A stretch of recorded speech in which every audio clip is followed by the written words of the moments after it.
సూర్యాపేట జిల్లా పెన్పాడ్ మండలం చీదేళ్ల గ్రామంలో శ్రీ లక్ష్మీ తిరుపతమ్మ గోపయ్య స్వాముల జాతర శనివారం ఘనంగా ప్రారంభమైంది. ఈ సందర్భంగా తంగెళ్లపల్లి పాండయాచారి ఇంట్లో నుంచి దేవతామూర్తులను విగ్రహాలను తీసుకొస్తూ ఊరేగింపుగా గ్రామస్తులు నిర్వహించారు. సూర్యాపేట జిల్లా పెన్పాడ్ మండలం చీదేళ్ల గ్రామంలో శ్రీ లక్ష్మీ తిరుపతమ్మ గోపయ్య స్వాముల జాతర శనివారం ఘనంగా ప్రారంభమైంది. ఈ సందర్భంగా తంగెళ్లపల్లి పాండయాచారి ఇంట్లో నుంచి దేవతామూర్తులను విగ్రహాలను తీసుకొస్తూ ఊరేగింపు గ్రామస్తులు నిర్వహించారు. ఈ 5 రోజుల జాతరలో పాటు ఘనంగా జరగనుందని ఈరోజు గ్రామం నుండి ట్రాక్టర్లకు ప్రభలు కట్టి ఊరేగింపుగా కోలాటాలతో గ్రామస్తులు బోనాలు ఎత్తుకుని ర్యాలీగా వెళ్తూ వందలాది ట్రాక్టర్లతో దేవాలయానికి చేరుకుని శ్రీ లక్ష్మీ తిరుపతమ్మ గోపయ్య స్వాములకు నైవేద్యంగా సర్పంచ్ సమర్పించారు. అంతేకాకుండా తమ కోరిన కోరికలు తీర్చుతున్న స్వామి అమ్మవార్లకు మేకలు కోళ్లు బలిచ్చి తమ భక్తి భావాన్ని భక్తులు చాటుకున్నారు. 100 ఏళ్ల చరిత్ర కలిగిన శ్రీ లక్ష్మీ తిరుపతమ్మ జాతర ప్రతి ఏటా ఘనంగా నిర్వహిస్తున్నారు. ఇట్టి జాతరకు సూర్యాపేట జిల్లా నుంచి కాకుండా ఇతర జిల్లాల నుండి కూడా భారీ ఎత్తున భక్తులు తరలివచ్చి తమ భక్తి భావాన్ని చాటుకుంటున్నారు. ఇటు దేవాలయానికి ఆలయ కమిటీ చైర్మన్తో పాటు గ్రామస్తులు భక్తులకు ఎలాంటి ఇబ్బందులు కలగకుండా అన్ని సౌకర్యాలు ఏర్పాటు చేసి జాతరను ఘనంగా నిర్వహిస్తున్నారు. జాతరకు వచ్చే భక్తులకు శ్రీ లక్ష్మీ తిరుపతమ్మ అమ్మవార్ల కరుణ కటాక్షం ఉంటుందని, తమ కోరిన కోరికలు తీర్చుతుంటారని భక్తుల నమ్మకం. ప్రతి ఏటా భక్తుల రద్దీ పెరగడంతో ఆలయ కమిటీ పెద్ద ఎత్తున ఏర్పాట్లు చేశారు. వివిధ జిల్లాల నుంచి వచ్చే భక్తులకు ఎలాంటి ఇబ్బందులు కలగకుండా త్రాగునీరు ఏర్పాటు చేసి అలాగే భక్తులకు శ్రీ లక్ష్మీ తిరుపతమ్మ స్వామి వారిల దర్శనానికి అన్ని ఏర్పాట్లు చేశారు. ఈ జాతర సందర్భంగా పోలీసు సిబ్బంది ఎలాంటి అవాంఛనీయ సంఘటనలు జరగకుండా గట్టి భారీ బందోబస్తు ఏర్పాట్లు చేశారు.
నమ్మకం పెట్టుకుంటారు ఇక్కడ వచ్చే భక్తులు. వాళ్ళు ఇక్కడికి వచ్చి ఏది కోరుకున్నా కూడా వాళ్ళకి అది నెరవేరుతుంది. ఆ నమ్మకం మీదనే వాళ్ళు మరోసారి ఇక్కడికి రావడం జరుగుతుంది. అందాజు ఎంతమంది భక్తులు ఇక్కడ ప్రతి సంవత్సరం దర్శించుకుంటారు? అందాజు రోజుకు 10,000 మంది వస్తారు. ఎన్ని రోజుల పాటు జరుగుతుంది? 5 రోజుల పాటు జరుగుతుంది. అంటే మొదటి రోజు ఏ విధంగా చేస్తారు? రోజు అమ్మవారి ఊరేగింపు ఉంటుంది. అమ్మవారి ఊరేగింపు తర్వాత ఉదయం 10 గంటలకు మళ్ళీ ప్రభబండ్లు తీసుకోవాలి. ప్రభబండ్ల ఊరేగింపు అయిపోయిన తర్వాత వాళ్ళు తెచ్చుకున్నటువంటి యాటబూతులు కోసుకోవడం, ప్రభబండ్లు వస్తుంటే గుడి చుట్టూ తిరగడం, వెళ్ళిపోవడం.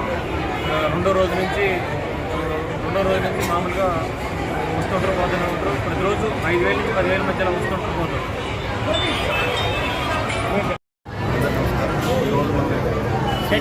గోపయ్య జాతర సందర్భంగా ఈరోజు చిదాల్లో జాతరోత్సవాలు జరుగుతున్నాయి.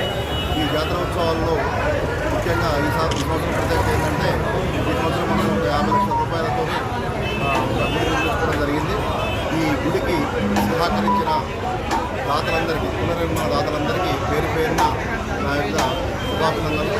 ఎందుకంటే ఈ యొక్క సహకారంతో ఈ గుడిని ఓన్లీ 3 నెలల్లోనే ఇంత బ్రహ్మాండంగా తీర్చిదిద్దడం జరిగింది.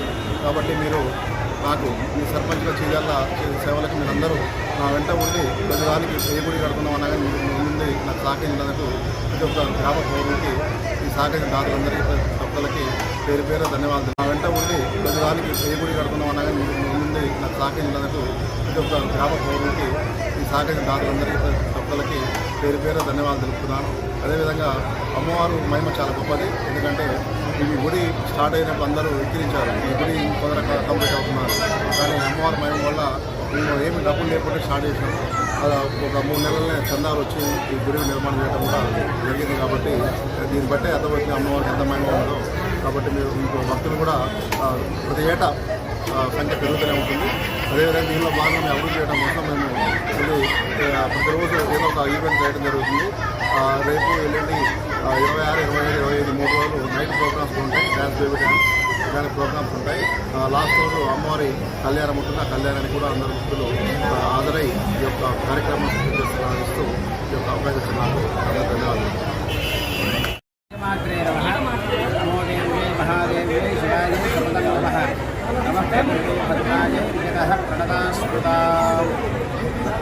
జై శ్రీరామ్. మన సూర్యాపేట జిల్లా వెంపాడు మండలం చీదెళ్ల గ్రామంలో అత్యంత వైభవపేతంగా గత 100 సంవత్సరాల నుంచి కూడా చాలా అంటే ఈ చరిత్ర అంటే ఎన్నేళ్ల చరిత్ర ఉంది గత 100 సంవత్సరాలు ఇక్కడ అమ్మవారు గెలవడం జరిగింది. స్వయంగా పెరగంచుప్రోలు అమ్మవారి తర్వాత చీదెళ్ల గ్రామంలోనే గెలవడం జరిగింది. చాలా వైభవపేతంగా బండ మీద అక్కడ బండ ఇదంతా కూడాను. ఆ బండ మీద కూడా బోరు పడడం అనేటువంటిది అమ్మవారి యొక్క ఆజ్ఞ తప్ప వేరేది కాదు. కాబట్టి బండ మీద ఇంత నీటి సౌకర్యం కూడా ఏర్పాటు చేయడం అంతా కూడా అమ్మదయ్య ఉంటే అన్నీ ఉన్నట్టు. మీ పేరు చెప్పండి. నేను ఆలయ ప్రధాన అర్చకుడిని వారణాసి భాస్కర్ శర్మ మరియు గ్రామ పురోహితుడిని. ఆలయ అర్చకులు మరియు బాదరుపైన